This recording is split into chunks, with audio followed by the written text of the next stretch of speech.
Because the largest economy on earth is financial services. I think crypto will be the 12th sector of the economy within 10 years because it adds so much liquidity, so much productivity, so much transparency, so much auditability. It's so much better than what we're doing right now, which is so expensive and so slow. If I want to transfer capital over to Zurich to buy Nestle stock in Swiss francs, it takes me days. And it costs me a fortune, and it's incredibly inefficient.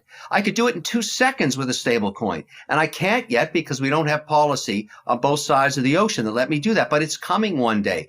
And I think crypto and blockchain and the services and financial transactions, microtransactions, all of it are going to lend itself to this blockchain auditability, transparency, the ledger system. It all makes sense to me, and I think regulators are starting to figure that out. Now, as an investor, I don't know which of these chains is going to win. Is Solana going to beat Polygon? Should I be in Pollen?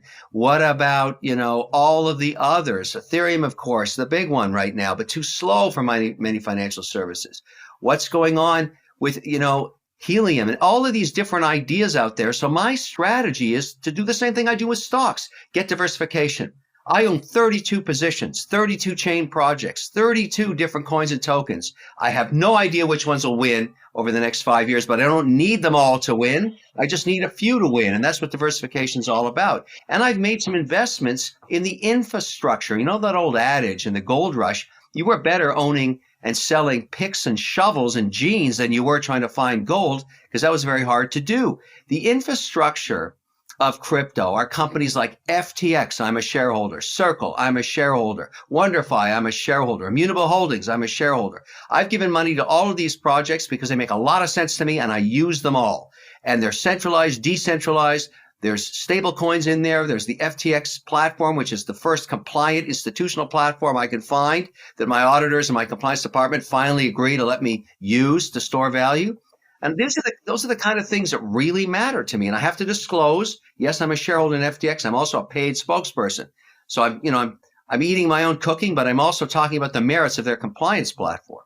They don't need to get it right. They just need to get it. In other words, we got to move forward on something here. And I'll tell you why. For all of the people in the crypto universe, and there are many that don't think we need regulation, let me point something out that would get everybody on board. It's a very simple quantum mathematics. And here's how it works.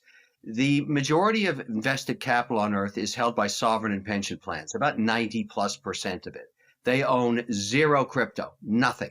And so for all the excitement about Bitcoin, 800 billion, that is absolutely a giant nothing burger. It is totally irrelevant.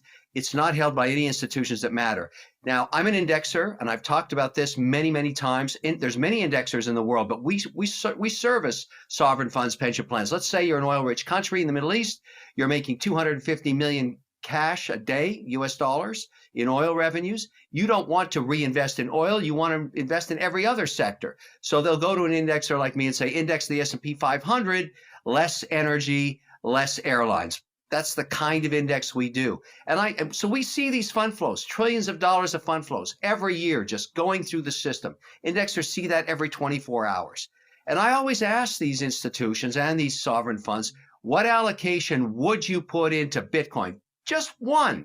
Bitcoin, which is the granddaddy digital asset, everybody knows that. What would you allocate if you could? And they said, well, we can't because our compliance department won't allow it, because the SEC hasn't ruled on it yet, and Larry Fink doesn't like it, and he's our biggest money manager, and all those other reasons. But they would allocate 50 to 100 basis points.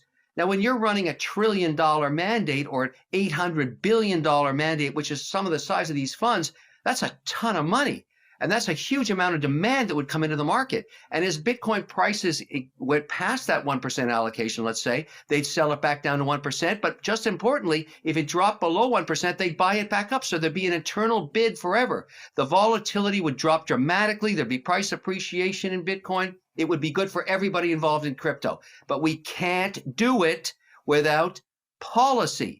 And so everybody should just get off this, let's be rogue, let's be crypto cowboys. Forget all that crap. It's time to get this real and get a tremendous amount of capital going into crypto because it's policy and it gets regulated and it's good for everybody.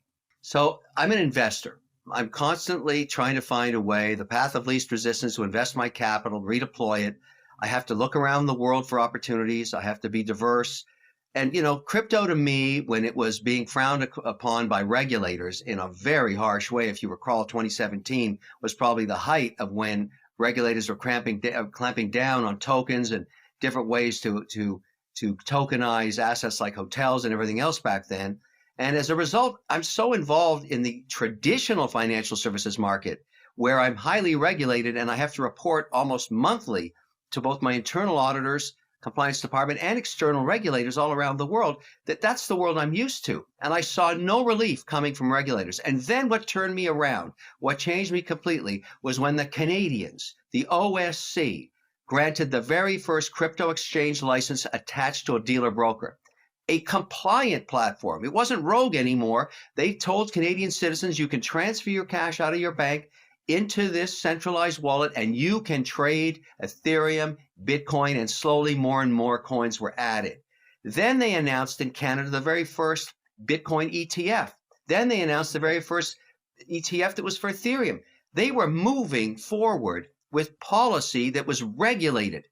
And I immediately started investing in that because I saw it coming. I saw the writing on the wall. And I've also made the assumption, this is a personal assumption, that the OSC, the regulator that granted that world order for the first time, a dealer broker, was well in touch with the SEC and other regulators around the world. They talk to each other every day. Maybe Canada was being used as a petri dish or an experiment to try it. And it's been wildly successful. That's when I got involved in WonderFi. I became a shareholder there. WonderFi bought BitBuy, which was the first regulated exchange. And now that company has 800,000 registered compliant crypto accounts. It's the model for the rest of the world. So I got on a plane. I went to United Arab Emirates, Switzerland, England, South America, and I started showing these different regulators, look what the Canadians are doing. Can we do the same thing here? And that's exactly how I'm spending my time now, trying to open up these new markets with the policies that have been put in place, tested, and proven to work in Canada. So, what I'm suggesting, and I'm just one voice, but